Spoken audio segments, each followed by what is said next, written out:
Assalamualaikum warahmatullahi wabarakatuh. Perkenalkan, nama saya Trisha Putrongko. Saya lulusan matematika dari Universitas Hasanuddin dan lulusan algoritma Data Science School. Pekerjaan terakhir saya adalah sebagai data analis intern di salah satu anak perusahaan media nasional di Indonesia. Saya rasa perkenalan singkatnya cukup sampai di sini. Saya akan memaparkan dashboard buatan saya. Dashboard yang akan saya paparkan merupakan salah satu cara dalam melakukan segmentasi pelanggan, yakni menggunakan metode analisis LRFM. Apa itu? Nanti saya jelaskan. Pernahkah dari Bapak Ibu sekalian ingin mengetahui bagaimana profil dari pelanggan dari perusahaan maupun bisnis yang Bapak Ibu miliki? Atau pernahkah Bapak Ibu menerapkan campaign besar-besaran dengan menggunakan modal besar kepada pelanggan, tetapi hasilnya kurang memuaskan atau bahkan tidak ada perubahan? Nah, ternyata Bapak Ibu sendiri tidak sendirian loh. Ternyata banyak bisnis di luar sana yang mengalami demikian. Hal ini sejalan dengan pernyataan dari Mackenzie John Forsyth di laman Harvard Business Review yang mengatakan bahwa banyak bisnis kesulitan mengidentifikasi pelanggan berharga mereka dan sulit mengembangkan strategi pemasaran yang tepat untuk mengoptimalkan keterlibatan pelanggan serta meningkatkan pertumbuhan penjualan. Nah, terus apa solusinya? Oke, saya akan jelaskan step by step. Tapi sebelum itu, pernahkah Bapak Ibu mendengarkan istilah segmentasi pelanggan? Kalau belum, akan saya jelaskan. Segmentasi pelanggan adalah proses membagi basis pelanggan kita menjadi kelompok-kelompok yang berbeda, yang tujuannya untuk mengembangkan strategi pemasaran yang berbeda sesuai dengan karakteristiknya. Nah, dari segmentasi ini, perusahaan Bapak Ibu juga dapat memperoleh pemahaman yang lebih mendalam dari preferensi pelanggan yang Bapak Ibu miliki. Nah, itu tadi penjelasan singkatnya. Sekarang kita masuk ke contoh. Di sini, data yang kita gunakan adalah data open dari perusahaan Brasil yang bernama Olis E-commerce dari tahun 2016 sampai 2018. Nah, kali ini agar lebih seru, kita berandai-andai saja. Ini adalah data perusahaan milik kita. Terus langkah kerjanya bagaimana? Oke, kita masuk di bagian step by step workflow dari dashboard ini. Di sini, step by step-nya akan saya jelaskan. Yang pertama, itu kita melakukan pengumpulan data. Kemudian kita lanjut dengan pemrosesan data, di mana data cleansing kita lakukan di sini. Terus yang ketiga, kita melakukan pembuatan LRFM. Kemudian langkah selanjutnya clustering data, di mana pembagian clusteringnya ini menggunakan cluster maksimum yang ditentukan oleh machine learning itu sendiri. Nah, terakhir, kita melakukan analisis segmentasi, yakni melihat bagaimana profil dari pelanggan yang ada di setiap segmennya. Oke, dari tadi kita menyebutkan tentang LRFM. Nah, sekarang saya akan jelaskan apa itu LRFM. LRFM merupakan singkatan dari length, recency, frekuensi, dan monetary. Yang mana ini merupakan metode yang sering digunakan untuk menentukan apakah pelanggan tersebut berharga. Dengan cara melihat yang pertama, length, yaitu lama durasi hubungan antara pelanggan dan perusahaan, atau kita sebut loyalitas. Yang kedua, recency, yaitu berapa lama durasi pelanggan tidak melakukan pembelian. Yang ketiga, frekuensi, yaitu seberapa sering pelanggan melakukan pembelian. Dan yang terakhir adalah monetary, seberapa banyak uang yang dikeluarkan pelanggan tersebut. Nah, tadi itu penjelasan singkat mengenai segmentasi LRFM. Sebelum kita lanjut ke segmentasi pelanggan, kita akan melihat overview dari data kita terlebih dahulu.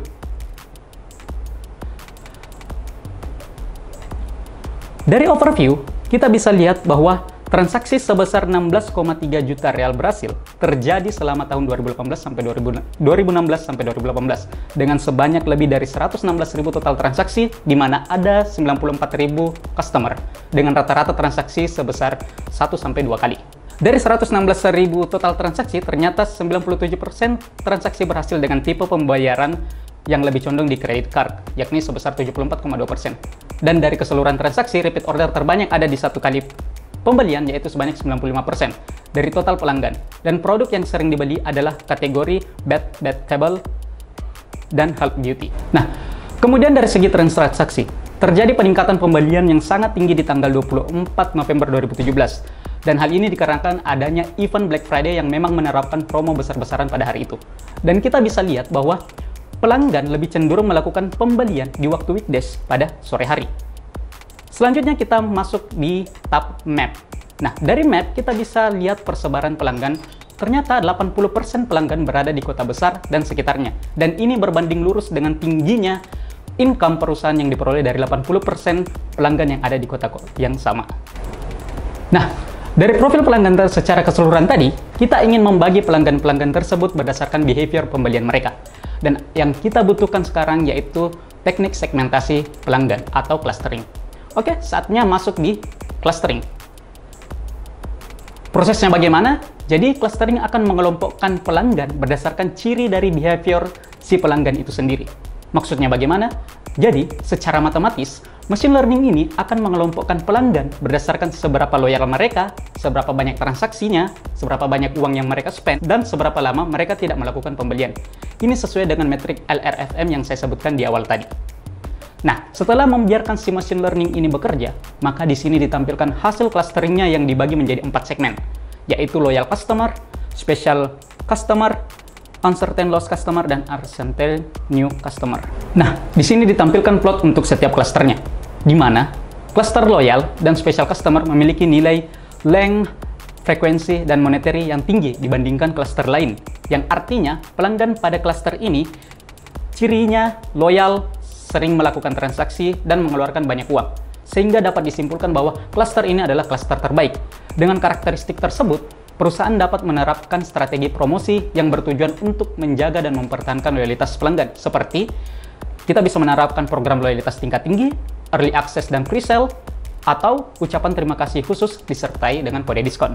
Nah, untuk cluster uncertain new customer, nilai monetary dan length-nya ini yang paling kecil di antara cluster lainnya. Ini didominasi oleh pelanggan baru.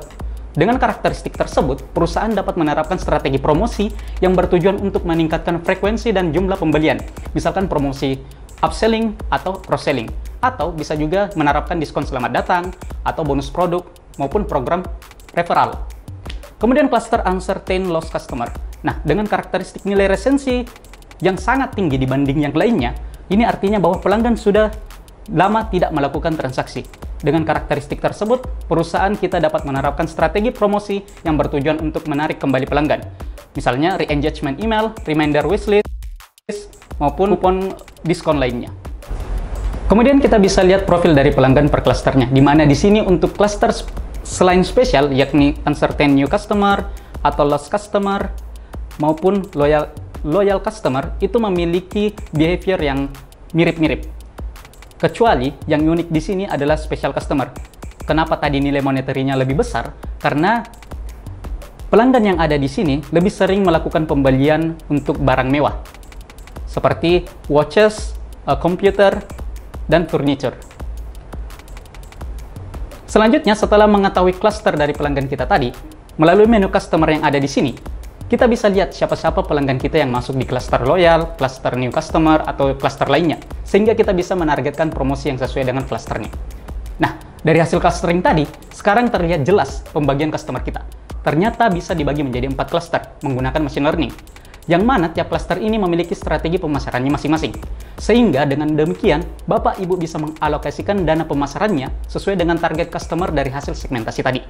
Bisa dibayangkan perbedaannya apabila kita langsung melakukan strategi promosi tanpa mengetahui behavior pembelian dari customer kita. Nah, apabila Bapak Ibu tertarik dengan dashboard ini dan ada yang ingin ditanyakan, Bapak Ibu bisa mengunjungi menu profil yang ada di sini yang sudah saya sertakan link kontak personal saya.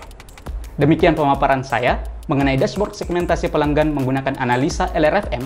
Saya Tri Saputra Ungko dan seluruh tim Algoritma Data Science School mengucapkan terima kasih.